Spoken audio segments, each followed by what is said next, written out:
अस्सलाम वालेकुम व्यूअर्स, उम्मीद है आप सब खैरियत से होंगे। आज का हमारा उन्वान है उर्दू ग्रामर में बाहम, ममासल व मुतशाबा अल्फाज। बाज़ अल्फाज की आवाज़ तकरीबन एक जैसी होती है या इनके एराब में मामूली सा फ़र्क होता है, मगर वो मायनों के एतबार से एक दूसरे से कतई मुख्तलिफ होते हैं। ऐसे अल्फाज को मुमासल या मुतशाबह अल्फाज कहा जाता है।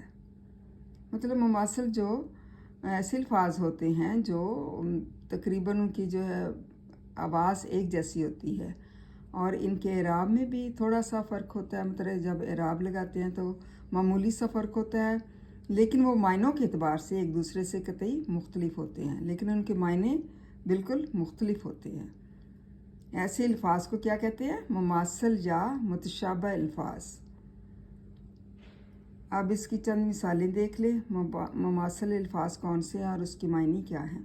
असर, नतीजा, असर, ज़माना, इसरार, सिर की जमा, बामायनी, भेद, इसरार, ज़िद या तकरार, अराब, अरब की जमा, एराब, अल्फाज पर ज़ेर ज़बर पेश वगैरह देना। मतलब असर क्या है? नतीजा, किसी चीज़ का नतीजा निकलना, उसको क्या कहते हैं? असर होना, असर है। असर ज़माने को भी कहते हैं, नमाज असर भी होती है।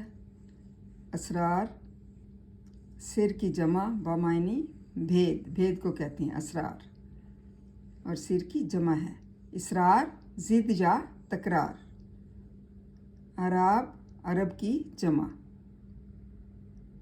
अरबों की जो नस्ल होती है उनकी जमा है अराब। एराब, क्योंकि ज़ेर नीचे इसकी एराब पढ़ा जाएगा।